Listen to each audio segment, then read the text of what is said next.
ഇനി നമ്മൾ അതിഥിയിലേക്ക് കടക്കുകയാണ്. ഇന്ന് നമ്മുടെ അതിഥി ഖത്തറിൽ നിന്നാണ് തത്സമയം ചേരുന്നത്.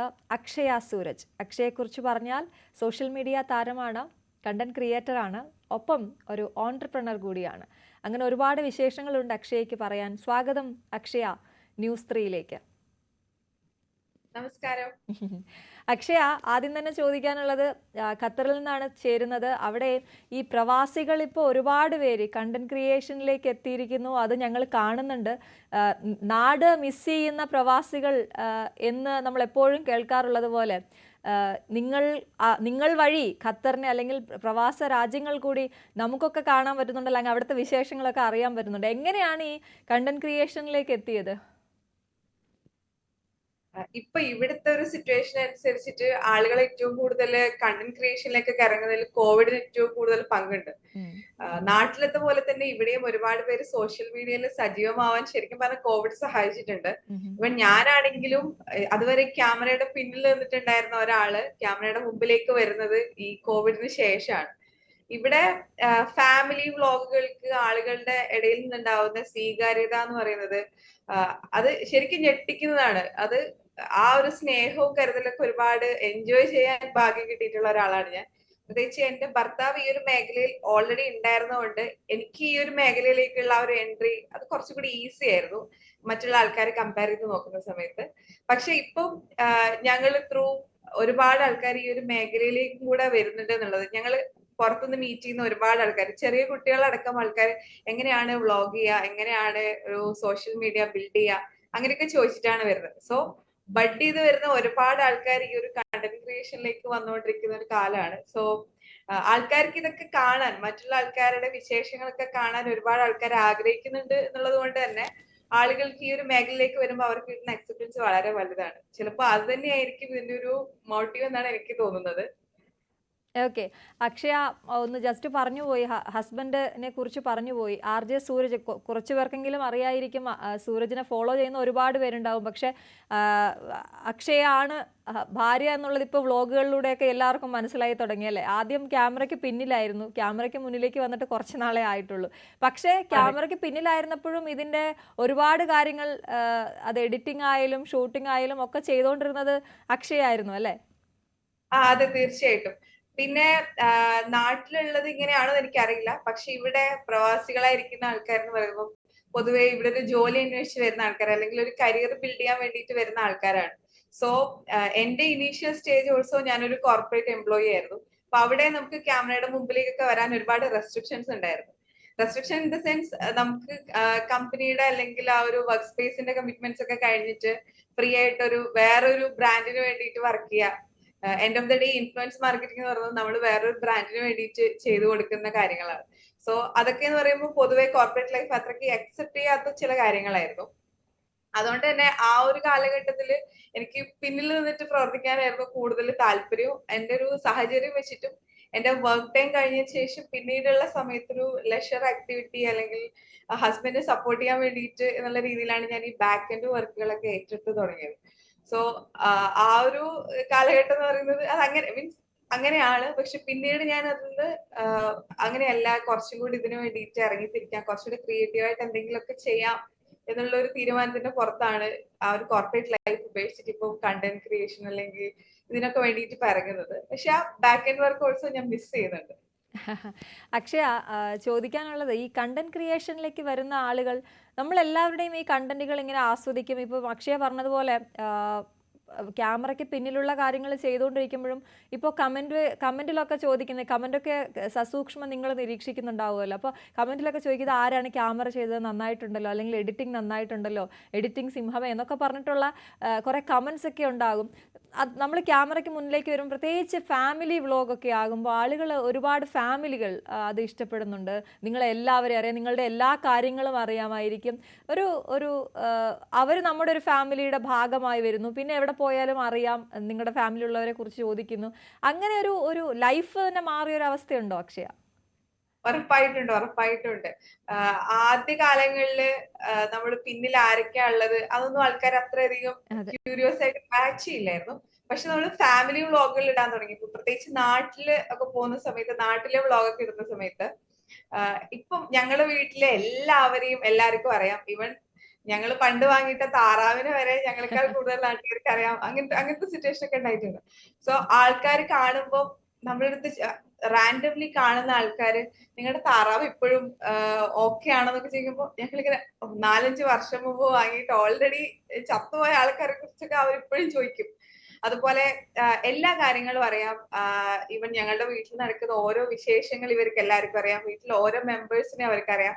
നമുക്ക് ഇവരെ അറിയില്ല, പക്ഷെ അവർക്ക് നമ്മളെ കുറിച്ച് എല്ലാം അറിയാം. ആ ഒരു മൊമെന്റ് എന്ന് പറയുന്നത് അതൊരു വല്ലാത്ത എക്സ്പീരിയൻസ് ആണ്. അത് ഞാനെന്നല്ല, ഇങ്ങനെ ഫാമിലി വ്ലോഗ് ചെയ്യുന്ന എല്ലാ ആൾക്കാർക്കും റിലേറ്റ് ചെയ്യാൻ പറ്റുന്ന ഒരു കാര്യമാണ്. അവരുടെ വീട്ടിൽ നടക്കുന്ന ചെറിയ ചെറിയ കാര്യങ്ങൾ വരെ മറ്റുള്ള ആൾക്കാർ നോട്ടീസ് ചെയ്യുന്നു, അവരതിനെ കുറിച്ച് ചോദിക്കുന്നു എന്നൊക്കെ പറയുന്നത് it's A kind of privilege actually. തീർച്ചയായിട്ടും. സൂരജ് ആദ്യം തന്നെ ഈ കണ്ടന്റ് ക്രിയേഷൻ ചെയ്തുകൊണ്ടിരുന്ന സമയത്ത് ചെയ്ത രീതിയിലായിരിക്കില്ലല്ലോ പിന്നീട് ഈ അക്ഷയം കൂടി ഇതിലേക്ക് വരുമ്പോൾ ചെയ്തു തുടങ്ങിയത്. അപ്പോൾ എന്തെങ്കിലും ഒരു പ്രത്യേക രീതിയിലായിരിക്കണം. ഇപ്പോൾ ഫുഡിനെ കുറിച്ച് ചെയ്യുന്നവരുണ്ട്, അല്ലെങ്കിൽ നേച്ചർ വിഷയമാക്കുന്നവരുണ്ട്. കണ്ടന്റ് എന്ന് പറയുമ്പം അത് മൊത്തത്തിൽ ഈ അവിയൽ പരുവത്തിലിടുന്നത് വളരെ കുറവാണ്. എന്തെങ്കിലും ഒരു സ്പെഷ്യലൈസേഷൻ ആയിരിക്കും ഇപ്പോൾ എല്ലാവരും നോക്കുന്നത്. എന്താണ് നിങ്ങൾ ഈ കണ്ടന്റിന് വേണ്ടിയിട്ട് എന്തൊക്കെ കാര്യങ്ങളാണ് ചെയ്യാറ്, അല്ലെങ്കിൽ ഏത് രീതിയിലാണ് കണ്ടന്റ് ക്രിയേഷൻ?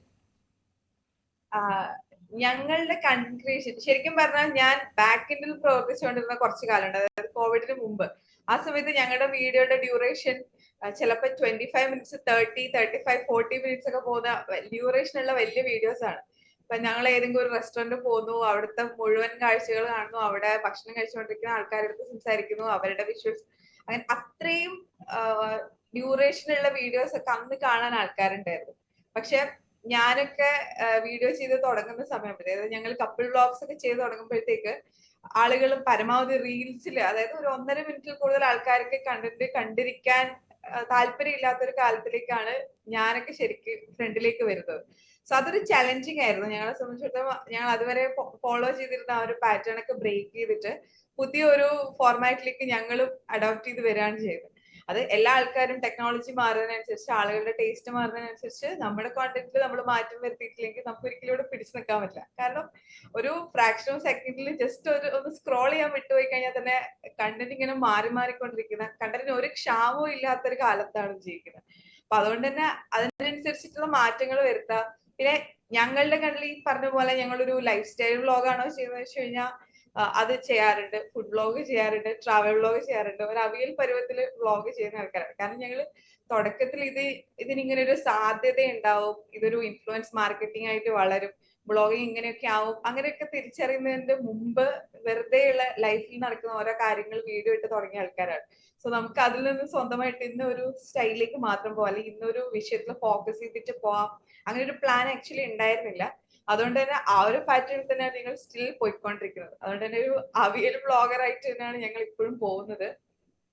അപ്പം കണ്ടന്റിന് വേണ്ടിയിട്ട് ഞങ്ങൾ അങ്ങനെ ഒരുപാട് എഫേർട്ട് സത്യം പറഞ്ഞാൽ എടുക്കാറില്ല. ഞങ്ങളുടെ റിയൽ ലൈഫിൽ നടക്കുന്ന കാര്യങ്ങളൊക്കെ ചിലപ്പോൾ ഞങ്ങൾ റാൻഡംലി എന്തെങ്കിലുമൊക്കെ സംസാരിക്കുമ്പോൾ അതിലൊരു ഫണ്ണായിട്ടുള്ള എന്തെങ്കിലും ഒരു മൊമെന്റ് വന്നിട്ടുണ്ടെങ്കിൽ അത് റീക്രിയേറ്റ് ചെയ്തിട്ട് വീണ്ടും ചെയ്യുക, അത് വീണ്ടും ക്യാമറ വെച്ചിട്ട് റീഷൂട്ട് ചെയ്യുന്നത് മാത്രമേ ഞങ്ങള് കണ്ടന്റിന് വേണ്ടിയിട്ട് ചെയ്യാറുള്ളൂ. അല്ലാണ്ട് അതിന് വേണ്ടിയിട്ടൊരു എഫേർട്ട് എന്നുള്ള രീതിയിൽ ഞങ്ങൾ ഇതുവരെ എടുത്തിട്ടില്ല. മേ ബി അതൊരു മോശം പ്രവണതയായിരിക്കും. കാരണം ഒരുപാട് ആൾക്കാർ ഇതിനു വേണ്ടിയിട്ട് ഹാർഡ് വർക്ക് ചെയ്യുന്ന സ്ഥലത്ത് ഞങ്ങൾ വളരെ ഈസി ഗോയിങ് ആയിട്ട് ഇതൊക്കെ ചെയ്തു പോകുന്നത് മേ ബി അത് അത്ര പ്രൊഫഷണൽ ആയിരിക്കില്ല, സിൻസ് ഇപ്പൊ ഒരു പ്രൊഫഷൻ ആയിട്ട് മാറിയ സ്ഥിതിക്ക്. ബട്ട് നമ്മളിപ്പോ ആ ഒരു പാറ്റേൺ ആണ് ഫോളോ ചെയ്തുകൊണ്ടിരിക്കുന്നത്. ഓക്കെ. ഒരു കണ്ടന്റ് ക്രിയേറ്ററുടെ ലൈഫ്, അല്ലെങ്കിൽ അത് ഒന്ന് സെറ്റ് ആകുന്നത്, അല്ലെങ്കിൽ അതിൻ്റെ ഒരു ഉയർച്ച നമ്മൾ നിങ്ങളുടെ കണ്ടന്റിലൂടെ തന്നെ കാണും. ഇപ്പോൾ ഉദാഹരണത്തിന് പറഞ്ഞാൽ ഒരു കണ്ടന്റ് ക്രിയേറ്റർ ചിലപ്പോൾ അവരുടെ ഒരു സാമ്പത്തികമായിട്ട് താഴ്ന്ന നിലയിൽ നിൽക്കുന്ന ഒരാളായിരിക്കും. ആ ബാക്ക്ഗ്രൗണ്ടിൽ നിന്നുകൊണ്ട് തന്നെ അവരുടെ സങ്കടങ്ങളും വിഷമങ്ങളും ഒക്കെ പറഞ്ഞുകൊണ്ട് തന്നെ അത് കണ്ടന്റ് ആക്കി ഇടുന്നു. അത് കാണുന്നു നമ്മൾ. പിന്നീട് നമ്മൾ കാണുന്നത് പടിപടിയായിട്ടുള്ള അവരുടെ ഉയർച്ച, അവർ വീട് വെക്കുന്നു. അതെല്ലാം ഇപ്പോൾ ഒരു കണ്ടന്റ് ക്രിയേറ്ററുടെ ലൈഫ് ഫുള്ളായിട്ട് അവരുടെ വ്ലോഗിലൂടെയൊക്കെ വരുന്നു. പക്ഷെ എന്താണ് അക്ഷയ്ക്ക് തോന്നുന്നത്, ഈ സാമ്പത്തികമായിട്ട് ഒരു വലിയ വിഭാഗം ഈ കണ്ടന്റ് ക്രിയേഷനിലേക്ക് വരുന്നു, അല്ലെങ്കിൽ കുറേ പേര് അവർക്കുള്ളൊരു ജോലി എന്ന രീതിയിലേക്കൊക്കെ കണ്ടന്റ് ക്രിയേഷൻ എത്തുന്നു, അങ്ങനെ തോന്നുന്നുണ്ട് അക്ഷയ്ക്ക്? അങ്ങനെയുള്ള ഒരുപാട് ഇൻഫ്ലുവൻസസ് നമ്മുടെ ചുറ്റുമുണ്ട്, നമ്മളത് കാണുന്നതാണ്. സോ എല്ലാ ടൈപ്പ് ആളുകൾക്കും ഓഡിയൻസ് ഉണ്ട് എന്നുള്ളത് കൊണ്ടാണ്. ചില ആളുകൾക്ക് അങ്ങനെയുള്ള സ്ട്രഗ്ലിംഗ് ആയിട്ടുള്ള ആൾക്കാരെ കാണുമ്പോൾ അവർക്ക് അവരുടെ ലൈഫിനെ റിലേറ്റ് ചെയ്യാൻ പറ്റുന്ന ആൾക്കാരുണ്ടാവും. ചില ആളുകൾക്ക് ഓക്കെ നമുക്ക് സാധിച്ചില്ല, അവര് ഇങ്ങനെ കഷ്ടപ്പെട്ടിട്ട് അവരൊരു ഉയർച്ചയിൽ എത്തിയല്ലോ എന്നുള്ള അതിൽ അവരുടെ ഒരു വളർച്ചയിൽ സന്തോഷിച്ചിട്ട് അവരെ സപ്പോർട്ട് ചെയ്യുന്ന ആൾക്കാരുണ്ടാവാം, ഇത് ക്രിട്ടിസൈസ് ചെയ്യുന്ന ആൾക്കാരുണ്ടാവും. ആൾക്കാർ എന്ന് പറയുന്നത് പല ആൾക്കാർക്ക് പല ടേസ്റ്റ് ആണ്. Every person is unique. So ആൾക്കാരുടെ ആ ഒരു യൂണിക്നെസ്സിനിടയിലും കുറച്ച് ആൾക്കാർക്ക് തമ്മിൽ തമ്മിൽ കണക്ട് ചെയ്യാൻ പറ്റുന്നതുകൊണ്ടാണ് ഇതൊരു സൊസൈറ്റി ആയിട്ട് നിലനിന്ന് പോകുന്നത്. സോ നമുക്കതില് പ്രത്യേകിച്ച് അത് ഗുഡ് ആണ് അല്ലെങ്കിൽ ബാഡ് ആണ് അങ്ങനെ ഒരിക്കലും പറയാൻ പറ്റില്ലല്ലോ. സോ ഓരോ ആൾക്കാർക്ക് അവർക്ക് എങ്ങനെയാണോ സക്സസ് ആവാൻ പറ്റുന്നത്, അവർക്ക് ലൈഫിൽ സക്സസ് ആവാൻ ഒരു മുമ്പിൽ ഒരു വഴി കിട്ടുന്ന സമയത്ത് അവരത് ട്രൈ ചെയ്യുന്നു. ആൾക്കാർ അതില് വിജയിക്കുന്നുണ്ടെങ്കിൽ അതിന് അഭിനന്ദിച്ചല്ലേ പറ്റുള്ളൂ. അവർക്ക് അങ്ങനെ അക്ഷയ, എനിക്ക് തോന്നുന്നു അക്ഷയ കണ്ടന്റ് ക്രിയേഷനിലേക്ക് വന്നപ്പോൾ ഈ പറഞ്ഞു നേരത്തെ തുടങ്ങിയിട്ടുണ്ടായിരുന്നു, പക്ഷെ പൂർണ്ണമായിട്ടും ജോലി പോലും വേണ്ടെന്ന് വെച്ച് ഇതിലേക്ക് വരുന്നു. നമുക്ക് അതിനു വേണ്ടിയുള്ള ഒരു ഇൻകം ഈ സോഷ്യൽ മീഡിയയിൽ നിന്ന് ലഭിക്കുന്നുണ്ടായിരുന്നു, അല്ലെങ്കിൽ കണ്ടന്റ് ക്രിയേഷനിലൂടെ ലഭിക്കുന്നുണ്ടായിരുന്നു അക്ഷയ? ഉറപ്പായിട്ടും ഉണ്ടായിരുന്നു. നമുക്ക് അതിന്റെ ഫിനാൻഷ്യൽ ബെനിഫിറ്റ്സ് ഉണ്ടായിരുന്നു. പ്ലസ് ഞാൻ കണ്ട അതില് അത് എന്താ പറയാ, അങ്ങനെ ഒരു ഡിസിഷനിലേക്ക് എത്തുന്നത് എന്ന് വെച്ച് കഴിഞ്ഞാൽ നമ്മളൊരു 5 to ഐ മീൻ മോർണിംഗ് രാവിലെ പോകുന്നു, നമ്മളൊരു 7 മണിക്ക് വീട്ടിൽ നിന്ന് ഇറങ്ങുന്നു, 8 മണിക്ക് ലോഗിൻ ചെയ്യുന്നു, 5 മണി വരെ ഓഫീസിൽ വർക്ക് ചെയ്യുന്നു, തിരിച്ച് 6 മണിയാകുമ്പോൾ വീട്ടിലെത്തുന്നു.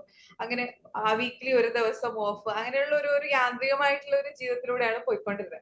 പക്ഷെ ഇത് ആസ് എ പ്രൊഫഷൻ ആയിട്ട് ഇതിനൊരു സ്കോപ്പ് ഉണ്ട് എന്ന് മനസ്സിലാവുന്നത് ശരിക്കും പറഞ്ഞാൽ ഈ കോവിഡ് ഒക്കെ കഴിഞ്ഞതോടുകൂടെ മാർക്കറ്റ് നല്ല ഡൾ ആയിട്ടുള്ള ഒരു സിറ്റുവേഷൻ ഉണ്ടായിരുന്നു. അപ്പം എങ്ങനെയെങ്കിലും ആൾക്കാർക്ക് ആ ഒരു ലോക്ക്ഡൌൺ കാലത്തൊക്കെ നടന്നിട്ടുള്ള ലോസിന് എങ്ങനെയെങ്കിലും ഒക്കെ അവരുടെ കച്ചവടം ഒന്ന് തിരിച്ചു പിടിക്കണം എന്നുള്ള ഒരു ലക്ഷ്യത്തോടു കൂടെ ഒരുപാട് ആൾക്കാർ ഇൻഫ്ലുവൻസേഴ്സിനെ നോക്കിയിട്ട് അവര് പെയ്ഡ് പ്രൊമോഷൻ ആയിട്ടും അല്ലാതെ കൊളാബറേഷൻസ് ഒക്കെ ആയിട്ടൊക്കെ എങ്ങനെയെങ്കിലും ഒക്കെ അവർക്ക് അവരുടെ ലൈഫ് തിരിച്ചു പിടിക്കണം എന്നുള്ള ഒരു ലക്ഷ്യത്തോടു കൂടെയാണ് ഇൻഫ്ലുവൻസേഴ്സിനെ ഒക്കെ അപ്രോച്ച് ചെയ്യുന്നത്. സോ അങ്ങനെ വരുന്ന സമയത്ത് ഓക്കെ, ഇത് അവർക്ക് അവരുടെ ജീവിതം, അതായത് ഈ ഒരു ബിസിനസ് ഓണറിനെ സംബന്ധിച്ചിടത്തോളം അവർക്ക് അവരുടെ ബിസിനസ് പച്ചപിടിക്കാൻ വേണ്ടിയിട്ട് ഇൻഫ്ലുവൻസർ തപ്പി നടക്കുമ്പോൾ ഓഫ് കോഴ്സ് ഇത് ഇൻഫ്ലുവൻസറിന് ഒരു ഇൻകം ആണ്. സോ അതൊരു മ്യൂച്വൽ ബെനിഫിറ്റോട് കൂടെ പോകുന്ന സമയത്താണ് ഇത് ശരിക്കും ഒരു പ്രൊഫഷൻ ആയിട്ട് മാറുന്നത്. അതുവരെ ആൾക്കാർക്ക് വീഡിയോ എടുക്കാനുള്ള പാഷൻ അല്ലെങ്കിൽ വാട്ട് എവർ ഒരു ലെഷർ അല്ലെങ്കിൽ ഒരു എന്റർടൈൻമെന്റ് ആയിട്ട് നടന്നിരുന്ന ഒരു കാര്യം പിന്നീട് ഒരു ഇൻകം സോഴ്സ് ആയിട്ട് അല്ലെങ്കിൽ ഒരു ജോബ് ആയിട്ടൊക്കെ മാറുന്നത് ശരിക്കും പോസ്റ്റ് കോവിഡ് ടൈമിലാണ്. സോ ആ ഒരു മോണിറ്ററി ബെനിഫിറ്റ് ആക്ച്വലി ഞങ്ങളും എൻജോയ് ചെയ്തിട്ടുണ്ട്. ഞാൻ എന്റെ ജോബ് കംപ്ലീറ്റ് ക്വിറ്റ് ചെയ്യാനുണ്ടായിരുന്ന ഒരു റീസണും അതായിരുന്നു. കാരണം എനിക്ക് കൂടുതൽ ആൾക്കാരുടെ എൻക്വയറി വന്നു തുടങ്ങി, കൂടുതൽ വർക്ക് ചെയ്യണം. സോ എനിക്ക് എന്റെ വീക്കെൻഡിൽ മാത്രം നോക്കിയിട്ട് എനിക്ക് 1-2 വീഡിയോ ചെയ്താൽ പോരാ, അല്ലെങ്കിൽ രാത്രി സമയത്ത് മാത്രം പോയിട്ട് ചെയ്താൽ പറ്റില്ല. കാരണം ഈ ഓഫീസുകൾ അല്ലെങ്കിൽ ബിസിനസ് അവേഴ്സിൽ പോയിട്ട് വീഡിയോ ഒക്കെ എടുക്കേണ്ട സമയത്ത് ഞങ്ങളുടെ ടൈം നല്ല ക്ലാഷ് ആയി. അപ്പൊ പിന്നെ ഓക്കെ, അങ്ങനെയാണെങ്കിൽ ഇതിലൊന്ന് ട്രൈ ചെയ്ത് നോക്കാം എന്നുള്ള ആ ഒരു ഉദ്ദേശത്തോടു കൂടിയാണ് ശരിക്കും ജോബ് ക്വിറ്റ് ചെയ്തിട്ട് ഇതൊരു പ്രൊഫഷനായിട്ട് സ്വീകരിക്കുന്നത്. അതെ. മറ്റൊരു സന്തോഷം അക്ഷയ്ക്ക് പങ്കുവയ്ക്കാനുള്ളത് പുതിയൊരു സംരംഭം തുടങ്ങിയിരിക്കുകയാണ് അല്ലെ?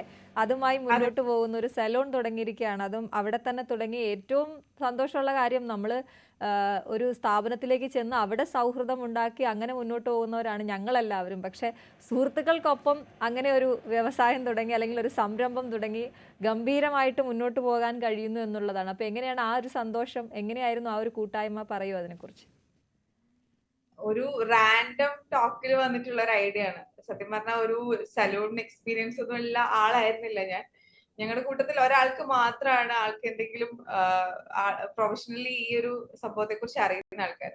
അപ്പം നമുക്ക് തോന്നിയിട്ടുള്ള ഒരു റാൻഡം തോട്ടിൽ നിന്നാണ് ഒരു സലൂൺ എന്നുള്ള ഒരു ആശയത്തിലേക്ക് വരുന്നത്. ഞാൻ എന്റെ സ്വപ്നത്തിൽ വിചാരിച്ചതല്ല ഞാനൊരു ബിസിനസ് സ്റ്റാർട്ട് ചെയ്യുന്നു, അതൊരു സലൂൺ ആയിരിക്കും, അതൊന്നും നമ്മൾ ഓൾറെഡി പ്ലാൻ ചെയ്യുന്നല്ല. അതൊക്കെ ഓരോ സമയത്ത് നമുക്ക് തോന്നുന്നത് ഓക്കെ നമുക്കൊന്ന് ട്രൈ ചെയ്ത് നോക്കാം, നമുക്ക് ജസ്റ്റ് ട്രൈ ചെയ്ത് നോക്കാം, ആ ഒരു കോൺഫിഡൻസ് ഉണ്ടല്ലോ.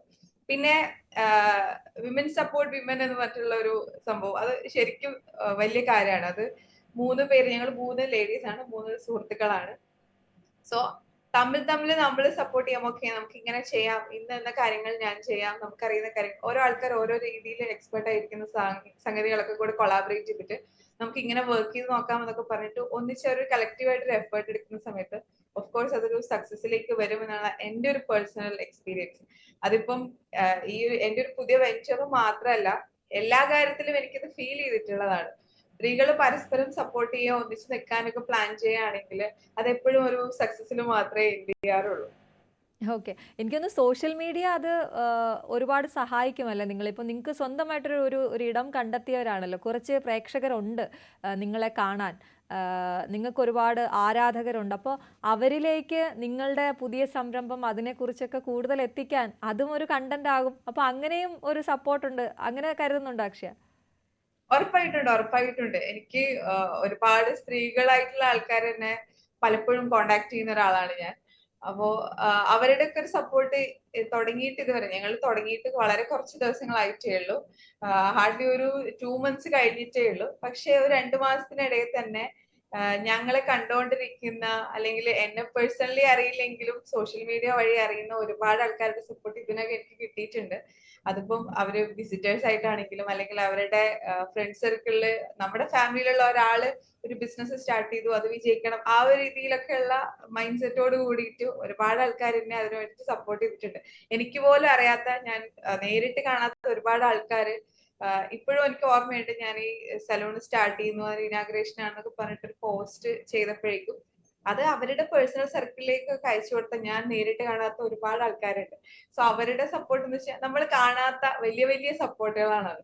അത് ഏതൊരു സംരംഭം വിജയിക്കുമ്പോൾ നമുക്ക് ചുറ്റും ഇതുപോലെ നമുക്ക് അറിയാത്ത ഒരുപാട് ആൾക്കാരെ നമ്മൾ സപ്പോർട്ട് ചെയ്യാൻ ഉണ്ടാവുക, അത് വളരെ വലിയൊരു അനുഗ്രഹമാണ്. അത് സത്യം പറഞ്ഞാൽ ഈ സോഷ്യൽ മീഡിയ, അല്ലെങ്കിൽ ഈ ഒരു റീൽസിലൂടെ ഇൻസ്റ്റഗ്രാമിലൂടെ ഒക്കെ കണ്ടിട്ടുള്ള ആളുകളുടെ സപ്പോർട്ടാണ്. അത് വളരെ വലിയൊരു സപ്പോർട്ടാണ്. അത് പറയാണ്ടിരിക്കാൻ വയ്യ.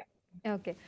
അക്ഷയ ഈ ഇതിലേക്ക് വന്നപ്പോൾ, വ്ളോഗിങ്ങിലേക്കൊക്കെ വന്നപ്പോൾ, അല്ലെങ്കിൽ സോഷ്യൽ മീഡിയയിൽ കൂടുതൽ സജീവമാകുന്നു, ക്യാമറയുടെ ഫ്രണ്ടിലേക്ക് വന്നു, സൂരജിൻ്റെ ഒരു റെസ്പോൺസ് എങ്ങനെയായിരുന്നു? അല്ലെങ്കിൽ സൂരജ് ആണോ പറഞ്ഞത് നമുക്ക് ഒരുമിച്ച് ഇനി മുതൽ നമുക്ക് ഒരുമിച്ച് വ്ളോഗ് ചെയ്യാം, അല്ലെങ്കിൽ അക്ഷയ തന്നെ മുൻകൈ എടുക്കുകയായിരുന്നു? എന്തായിരുന്നു നിങ്ങളുടെ ഒരു കെമിസ്ട്രി? അത് ഗംഭീരമായിട്ട് പോകുന്നുണ്ട്. ഞാൻ നേരത്തെ നിങ്ങളുടെ വീഡിയോസൊക്കെ കണ്ടിട്ടുണ്ടെങ്കിലും പെട്ടെന്ന് അക്ഷയ ആണെന്ന് പറഞ്ഞപ്പോൾ എനിക്ക് നമുക്ക് ചിലപ്പോൾ പേരറിയില്ലായിരിക്കും, പക്ഷെ നമ്മൾ കാണുന്നുണ്ട്, നിങ്ങളെ സ്ഥിരമായി കാണുന്നുണ്ട്. അപ്പോൾ അങ്ങനെ എങ്ങനെയാണ് ഈ ഒരു വ്ളോഗിങ്ങിലേക്ക് വന്നത്? ഹസ്ബൻഡ് പറഞ്ഞിട്ടാണോ, അല്ലെങ്കിൽ സ്വന്തം ഇഷ്ടപ്രകാരമാണോ? നേരത്തെ എന്തെങ്കിലുമൊക്കെ ഇതുപോലെ എന്തെങ്കിലും പ്രത്യേക കഴിവുകൾ, അഭിനയോ പാട്ടോ ഡാൻസോ അങ്ങനെ എന്തെങ്കിലുമൊക്കെ ഉണ്ടോ കയ്യിൽ? ആക്ച്വലി കോളേജിൽ പഠിക്കുന്ന സമയത്ത് ഞാൻ കുറച്ചും കൂടെ ആക്റ്റീവ് ആയിട്ടുള്ള ഒരാളായിരുന്നു. കോളേജിൽ യൂണിയൻ പ്രവർത്തനങ്ങളാണെങ്കിലും എക്സ്ട്രാ കരിക്കുലർ ആക്ടിവിറ്റീസ് ഒക്കെ ആണെങ്കിലും ആക്റ്റീവ് ആയിരുന്നു. പിന്നെ എനിക്ക് അതായത് ഡിഗ്രി ചെയ്തുകൊണ്ടിരിക്കുന്ന സമയത്ത് ഞാനൊരു ഒരു ലോക്കൽ ചാനലിൽ കുക്കറി ഷോ ഒക്കെ അവതരിപ്പിച്ചുകൊണ്ടിരുന്ന ഒരാളാണ്. സോ ക്യാമറ എന്നെ സംബന്ധിച്ചിടത്തോളം എനിക്ക് ഫിയർ ഉള്ള ഒരു കാര്യമല്ല, അല്ലെങ്കിൽ ആളുകളുടെ അടുത്ത് സംസാരിക്കുന്നത്, ഒരു ഓഡിയൻസിനെ അഡ്രസ് ചെയ്യുന്നത് ഒരു സഭാകമ്പം എന്നുള്ള ആളായിരുന്നില്ല. സോ എനിക്ക് ആ ഒരു പ്രശ്നം ഉണ്ടായിരുന്നില്ല. പക്ഷെ പുതിയൊരു സ്ഥലത്ത് ഇതെങ്ങനെ ആൾക്കാർ അക്സെപ്റ്റ് ചെയ്യും, അല്ലെങ്കിൽ ഇതെങ്ങനെ വർക്ക്ഔട്ട് ചെയ്യാം എന്നൊക്കെ ഉള്ളത് മടിയുണ്ടായിരുന്നു. വീണ്ടും ആ ഒരു മേഖലയിലേക്ക് തിരിച്ചു വരാൻ എനിക്ക് മടിയുണ്ടായിരുന്നു. ഹസ്ബൻഡ് കോൺസ്റ്റന്റ്ലി ഓക്കെ നിനക്ക് സംസാരിക്കില്ല, അതായത് ആൾക്ക് ചിലപ്പോൾ ഞാൻ ഓക്കെ നമ്മൾ ഇങ്ങനെ പറയുന്നതിന് പകരം ഇങ്ങനെ പറഞ്ഞു കഴിഞ്ഞാൽ കുറച്ചും കൂടെ ബെറ്റർ ആയിരിക്കും, അതിനുള്ള സജഷൻസ് ഒക്കെ കൊടുക്കുന്ന സമയത്ത് ഓക്കെ നീ ഇത് മുഴുവൻ എന്നെ കറക്റ്റ് ചെയ്യുന്നതിന് പകരം നിനക്ക് പറഞ്ഞൂടെ എന്ന് ചോദിച്ചിട്ട് അങ്ങനെ പെട്ടെന്ന് ഒരു ദിവസം മയക്കി നിന്നിട്ട് നീ പറഞ്ഞോ എന്ന് പറഞ്ഞിട്ടുള്ള ഒരു സപ്പോർട്ടാണ് ഹസ്ബൻഡിന്റെ ഭാഗത്ത് നിന്നുണ്ടായത്. അങ്ങനെയാണ് പിന്നെ അത് ചെയ്ത് ആ ഒരു മേഖലയിലേക്ക് വീണ്ടും തിരിച്ചു വന്നത്. ആക്ച്വലി അത് പുതുതായിട്ട് തുടങ്ങിയതല്ല, ഞാൻ മുമ്പ് നിർത്തിയിടുന്നത് വീണ്ടും സ്റ്റാർട്ട് ചെയ്തതാണ്. ഓക്കെ. ഫാമിലി വ്ലോഗ് ചെയ്യുമ്പോൾ ഉള്ള പോസിറ്റീവ് സൈഡ് നമ്മൾ പറഞ്ഞുകൊണ്ടിരിക്കുകയായിരുന്നു. ഒരുപാട് കുടുംബങ്ങളിലേക്ക് നമ്മൾ ചെല്ലും, അവരുടെയൊക്കെ അവരൊക്കെ നമ്മളോട് ഭയങ്കര അടുപ്പമുള്ളവരാകും. മറുവശത്ത് കുറേ വിമർശനങ്ങൾ വരും. നമ്മുടെ സ്വകാര്യതയിലേക്ക് കടന്നു കയറും ചിലർ. നമ്മൾ പറയാൻ ആഗ്രഹിക്കാത്ത കാര്യങ്ങൾ ചോദിച്ചുകൊണ്ടേയിരിക്കും നിരന്തരം. അങ്ങനെ കുറേ കാര്യങ്ങളൊക്കെ ഉണ്ടല്ലോ. അപ്പോൾ അതിനെയൊക്കെ എങ്ങനെയാണ് അക്ഷയ കാണുന്നത്? ഈ നെഗറ്റീവ് കമന്റ്സ് ഒക്കെ കാണുമ്പോൾ അപ്സെറ്റ് ആകുന്ന തരത്തിലാണോ? അങ്ങനെയുള്ള ആളാണോ? നെഗറ്റീവ് കമന്റ്സ് കാണുമ്പോൾ അപ്സെറ്റ് ആവുമെന്ന് വെച്ച് കഴിഞ്ഞാല് ചില സമയത്ത് നമുക്ക് തോന്നും ഓക്കെ എന്തിനാണ് വെറുതെ എവിടെയോ കിടക്കുന്ന ആൾക്കാരെ കൊണ്ട് നമ്മളിത് പറയിപ്പിക്കുന്ന തോന്നും. പക്ഷെ അറ്റ് ദ സെയിം ടൈം നമുക്ക് അതിന്റെ റിയാലിറ്റി അറിയാലോ. അപ്പൊ വിചാരിക്കും ഓക്കെ അവര് നമ്മളെ കാണുന്നത് ഒരു 30 സെക്കൻഡ് റീലിലൂടെ അല്ലെങ്കിൽ ഒരു 1 minute വീഡിയോയിലൊക്കെ ആയിരിക്കും. സോ അത് വെച്ചിട്ടാണ് അവര് ജഡ്ജ് ചെയ്യുന്നത്. അപ്പൊ പിന്നെ അതിൽ നമ്മൾ കൂടുതൽ പറയേണ്ട ആവശ്യമില്ലല്ലോ എന്നുള്ള രീതിയിൽ അത് നെഗ്ലക്ട് ചെയ്തിട്ട് വിടാൻ പറ്റുന്നുണ്ട്. അത് വലിയ കാര്യമാണ്. ഇതുപോലെ പ്രൈവസിയിലേക്കുള്ള കടന്നുകയറ്റം എന്ന് പറയുമ്പോൾ ശരിയാണ്, അത് ഇതിന്റെ ഒരു ഡ്രോബാക്ക് എന്ന് പറയുന്നത് അത് തന്നെയാണ്. നമുക്കൊരു പേഴ്സണൽ ആയിട്ടുള്ള ഒരു ടൈം ചിലപ്പോൾ ഉണ്ടാവില്ല. എനിക്ക് പേഴ്സണൽ ആയിട്ടുള്ള ടൈം ഉണ്ടാവുന്നില്ല എന്നുള്ളതിനേക്കാൾ കൂടുതൽ നമുക്കൊരിക്കലും നമ്മുടെ ട്രൂ സെൽഫിൽ എപ്പോഴും ജീവിക്കാൻ പറ്റുന്നില്ല എന്നുള്ളതാണ് എനിക്ക് ഇതിൽ ആകെ ഒരു ലിമിറ്റേഷൻ ആയിട്ട് തോന്നിയിട്ടുള്ളത്. അതായത് നമ്മൾ എപ്പോഴും ആളുകൾ നമ്മളെ കാണുന്നത് മിക്കപ്പോഴും നമ്മൾ ചിരിച്ചിട്ടോ അല്ലെങ്കിൽ ആ ഒരു വളരെ ഹാപ്പി മൊമെന്റിലായിരിക്കും ആൾക്കാർ നമ്മളെ കാണുന്നത്. നമുക്കൊരിക്കലും ഒന്ന് ബ്രേക്ക് ഡൗൺ ആയിട്ടോ അല്ലെങ്കിൽ ഒന്ന് മൂടിയായിട്ടോ നമുക്ക് ഒരിക്കലും ഇരിക്കാൻ പറ്റില്ല. പുറത്തേക്ക് ഇറങ്ങുന്ന സമയത്ത് നമുക്ക് ഓക്കെ, ഇന്നത്തെ എന്റെ മൂഡിൽ ഞാൻ ഇന്ന് അത്ര ഓക്കെ അല്ല, മെന്റലി ഞാൻ അത്ര ഓക്കെ അല്ല, എനിക്ക് വെറുതെ എവിടെയെങ്കിലുമൊക്കെ കുറച്ച് ഒറ്റയ്ക്ക് എവിടെയെങ്കിലുമൊക്കെ പോയി ഇരുന്നാ മതി, അങ്ങനെയൊക്കെ ഒരു രീതിയിൽ നമുക്ക് ചിലപ്പോൾ പുറത്തേക്ക് ഇറങ്ങാൻ പറ്റിയെന്ന് വരില്ല. കാരണം നമ്മൾ ഓപ്പോസിറ്റ് കാണുന്ന ആൾക്കാർ ചിലപ്പോൾ നമ്മളെ കാണുന്ന വളരെ എക്സൈറ്റഡ് ആയിട്ടായിരിക്കും, അല്ലെങ്കിൽ അവർ ഭയങ്കര ഹാപ്പി ആയിട്ടായിരിക്കും. അവർ നമ്മുടെ അടുത്ത് വന്നിട്ട് സംസാരിക്കുന്ന സമയത്ത് ഇന്ന് എന്റെ മൂഡ് ശരിയല്ല, എനിക്ക് നിങ്ങളോട് സംസാരിക്കാൻ പറ്റില്ല, ആ രീതിയിൽ നമുക്ക് അവരോട് ബിഹേവ് ചെയ്യാൻ പറ്റില്ലല്ലോ. സോ നമ്മുടെ ഉള്ളിൽ എന്താണെങ്കിലും നമ്മൾ പുറത്ത് ഒരു ചില എക്സ്റ്റെന്റിലെങ്കിലും നമ്മൾ അഭിനയിക്കേണ്ടി വരാറുണ്ട്. അത് മാത്രമാണ് ഇതിലാകെ എനിക്കൊരു ഡ്രോബാക്ക് ആയിട്ട് തോന്നിയിട്ടുള്ളത്. പക്ഷേ ഈ ഫാമിലി കണ്ടന്റ് ക്രിയേറ്റേഴ്സ് അല്ലെങ്കിൽ ഫാമിലി കണ്ടന്റ് ആക്കുന്ന ആളുകളുടെ ഇപ്പോൾ ഉള്ളൊരു പ്രവണത നമ്മൾ സോഷ്യൽ മീഡിയ ഉപയോഗിക്കുന്നവരാണെങ്കിൽ മനസ്സിലാവും ഞാൻ പറയുന്നത്. കാരണം അവരുടെ പേഴ്സണൽ ലൈഫിലെ പല കാര്യങ്ങളും അത് കണ്ടന്റ് ആക്കുന്നു എന്ന് പറയുമ്പോൾ അത് സന്തോഷമുള്ളതാണെങ്കിൽ, അല്ലെങ്കിൽ അത് നമ്മളുമായി ഷെയർ ചെയ്യുമ്പോൾ നമുക്കൊരു ചിരി മുഖത്ത് വരുന്നു, നമ്മുടെ സങ്കടങ്ങൾ മാറുന്നു, അങ്ങനെയാണെങ്കിൽ ഓക്കെ. പക്ഷേ ഇത് കണ്ടുകൊണ്ടിരിക്കുന്ന ആൾക്ക് അവരുടെ നെഗറ്റിവിറ്റി അല്ലെങ്കിൽ അവരുടെ കുടുംബത്തുണ്ടാകുന്ന പ്രശ്നങ്ങൾ അതിലേക്ക് ഡ്രാഗ് ചെയ്യുക, അത് വലിയ കണ്ടന്റ് ആവുക, അതെടുത്ത് വേറൊരാൾ അതിനെ കണ്ടന്റ് ആക്കുക, അങ്ങനെ ഒരു ഈ ഇടയായിട്ട് ആ രീതി, ആ ഒരു ശീലം കൂടി വരുന്നതായിട്ട് അക്ഷയ്ക്ക് തോന്നുന്നുണ്ട്. അതിനെങ്ങനെയാ കാണുന്നത്? അത് ആളുകൾക്ക് ചില കാര്യങ്ങളിൽ നമുക്കൊരു ബേസിക് കോമൺ സെൻസ് അപ്ലൈ ചെയ്യേണ്ട കാര്യങ്ങളുണ്ട്. അത് ചില സമയത്ത് ആളുകൾ മറന്നു പോകുന്ന കാര്യമാണ്. ഞാനൊരു കണ്ടന്റ് എടുത്തിട്ട് പുറത്ത് ആളുകളെ കാണിക്കുന്ന സമയത്ത് എല്ലാ കണ്ടന്റുകളും ശരിക്കും എന്റെ വീട്ടിലുണ്ടാവുന്ന എല്ലാ പ്രശ്നങ്ങളും ഞാൻ നിങ്ങളെ കാണിക്കുന്നത് സത്യം പറഞ്ഞു കഴിഞ്ഞാൽ ഈ കണ്ടോണ്ടിരിക്കുന്ന ആൾക്കാർ ഒരു സൊല്യൂഷൻ കാണിച്ചു തരുമെന്ന് വിചാരിച്ചിട്ടല്ല, മറിച്ച് അതൊരു അത് ആ ഇടുന്ന ആൾ, അപ്ലോഡ് ചെയ്യുന്ന ആളെ സംബന്ധിച്ചിടത്തോളം അത് ജസ്റ്റ് ഒരു കണ്ടന്റ് ആണ്. അത് 4 പേര് കണ്ടു കഴിഞ്ഞാൽ അവർക്ക് അതിനൊരു റവന്യൂ വരും അല്ലെങ്കിൽ എന്തെങ്കിലും ഒരു ബെനിഫിറ്റ് വരും എന്നിട്ട് ആ ഒരു മിനിമം ചിന്ത ചില സമയത്ത് ഓഡിയൻസിന് നഷ്ടപ്പെടുമ്പോഴാണ് ഇങ്ങനത്തെ ഒരു പ്രശ്നങ്ങൾ വരുന്നത്. പിന്നെ ഈ രീതിയിൽ കോണ്ടന്റ് ഒക്കെ ചെയ്യുന്ന ആൾക്കാർക്ക് കൃത്യമായിട്ട് അറിയാം എന്ത് ഇട്ട് കഴിഞ്ഞാൽ എന്റെ ഓഡിയൻസ് കൂടുതൽ എൻഗേജ്ഡ് ആവും, അവരെന്ത് കണ്ടു കഴിഞ്ഞാൽ അവര് കൂടുതൽ അട്രാക്റ്റഡ് ആവും എന്നുള്ളത് കൃത്യമായിട്ട് അറിയുന്ന ആ ഒരു ഹ്യൂമൻ സൈക്കോളജി കൃത്യമായിട്ട് അപ്ലൈ ചെയ്യുന്ന ആളുകളാണ് ഈ രീതിയിലുള്ള കോണ്ടന്റ്സ് കൂടുതലായിട്ട് എയർ ചെയ്യുന്ന ആൾക്കാർ. അതില് അറിയാണ്ട് വീണ് പോയിട്ട് അവര് പോലും അറിയാണ്ട് ഈ ഒരു കളിയുടെ ഭാഗമാവുന്ന ഒരു വലിയ ജനക്കൂട്ടം പുറത്തുണ്ട്. അവരെ ആലോചിക്കുന്ന സമയത്ത് വിഷമാണ്, പക്ഷെ എന്ത് ചെയ്യാം, ഇതൊക്കെയാണ് ലോകം. അപ്പൊ അക്ഷയ പറയുന്നത് കോമൺ സെൻസ് യൂസ് ചെയ്യുക, ഇത് അവരുടെ കണ്ടന്റ് മാത്രമാണ് എന്നുള്ളത് മനസ്സിലാക്കുക എന്നുള്ളതാണല്ലേ. പക്ഷെ നമുക്ക് ഈ തിരിച്ചറിയാൻ പറ്റുന്നില്ലല്ലോ എന്നുള്ളതാണ്. ഇതിലേതാണ് സത്യം, ഇതിലേതാണ്? ഞാനൊരു ഒരു എക്സാമ്പിൾ പറയാം. ഞങ്ങള് റീസെന്റ് ചെയ്തൊരു ഫണ്ണി വീഡിയോ, അതായത് എന്റെ ഒരു ഇത് വെച്ച് പറയുകയാണെങ്കിൽ ഞാൻ ഒരുപാട് തണുപ്പ് ടോളറേറ്റ് ചെയ്യുന്ന ഒരാളല്ല. എന്നെ സംബന്ധിച്ചിടത്തോളം GCCയിലൊക്കെ താമസിക്കുന്ന ആൾക്കാര് ഫുൾ ടൈം എയർ കണ്ടീഷൻ ചെയ്തിട്ടുള്ള മുറിയിൽ താമസിക്കുന്ന ആൾക്കാരാണ്. പക്ഷെ എനിക്ക് അത്രയ്ക്ക് തണുപ്പ് വേണ്ട.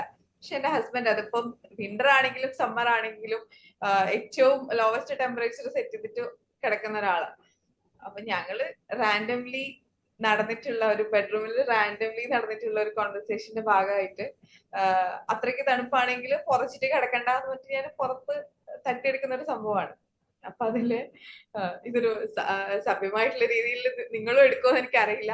അപ്പൊ ഞാനതില് ഹസ്ബൻഡിന്റെ അടുത്ത് വളരെ കാഷ്വൽ ആയിട്ട് സംസാരിച്ച ഒരു വേർഡ്, അപ്പൊ ആള് എന്നെ എൻകറേജ് ചെയ്തിട്ട് ഞങ്ങളത് വീണ്ടും അത് ഒരു റീൽ കണ്ടന്റ് ആയിട്ട് ചെയ്തപ്പോ അതിന്റെ അടിയിൽ വന്നിട്ടുള്ള കമന്റ്സ് എന്ന് പറയുന്നത്, എത്രയൊക്കെ ആണെങ്കിലും ഭർത്താവിനെ ഇങ്ങനെയൊന്നും വിളിക്കാൻ പാടില്ലായിരുന്നു, എന്തായാലും ഭർത്താവിനെ അങ്ങനെ വിളിച്ചത് ശരിയായില്ല, ആ രീതിയിൽ അതിന് വലിയ അത് കമന്റ്സിൽ അത് വലിയൊരു പ്രശ്നമായിട്ട്, ഓക്കെ തമാശയൊക്കെ തമാശ, പക്ഷെ എന്നാലും ഭർത്താവിനെ അങ്ങനെ ആ രീതിയിൽ ഉപദേശിച്ച് വളരെ പേഴ്സണൽ ആയിട്ട് എടുക്കുകയും ചെയ്ത ഒരു വലിയ ജനക്കൂട്ടം ഉണ്ടായിരുന്നു. ഇവൻ ഇത് കണ്ടിട്ട് എന്റെ വീട്ടിൽ നിന്ന് എന്റെ അച്ഛൻ എന്റെ അടുത്ത് 2 ദിവസം മിണ്ടിയില്ല.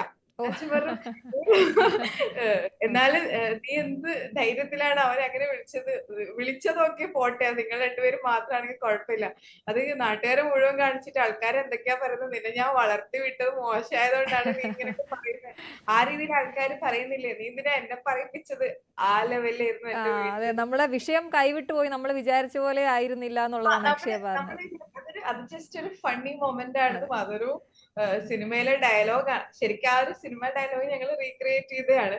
പക്ഷെ അത് സിനിമ ഡയലോഗ് ആണെന്ന് പോലും ചില സമയത്ത് ആൾക്കാർ മറക്കും. അതിന്റെ കോണ്ടെക്സ്റ്റ് മാറുമ്പോഴത്തേക്ക് അതവർ വളരെ പേഴ്സണൽ ആയിട്ട് എടുത്ത് കളയും. ശരി സോ ശരി അക്ഷയ്, എന്തായാലും നമ്മുടെ സമയം അവസാനിക്കുന്നതുകൊണ്ടാണ് ഞാൻ ഇടപെടുന്നത്. പുതിയ സംരംഭത്തിന് എല്ലാവിധ ആശംസകളും. 3 സ്ത്രീകളാണ് അതിന്റെ നേതൃനിരയിലുള്ളത് എന്നുള്ളത് കൊണ്ട് തന്നെ സന്തോഷം. ന്യൂസ് 3യിൽ അതിഥിയായി എത്തിയതിന് വളരെയധികം നന്ദി പറയുന്നു. എല്ലാവിധ ആശംസകളും നേരുകയാണ്. Thank you so much. News 3 ഇവിടെ പൂർണ്ണമാവുകയാണ്. മറ്റൊരു അതിഥിയുമായി വീണ്ടും കാണാം. നമസ്കാരം.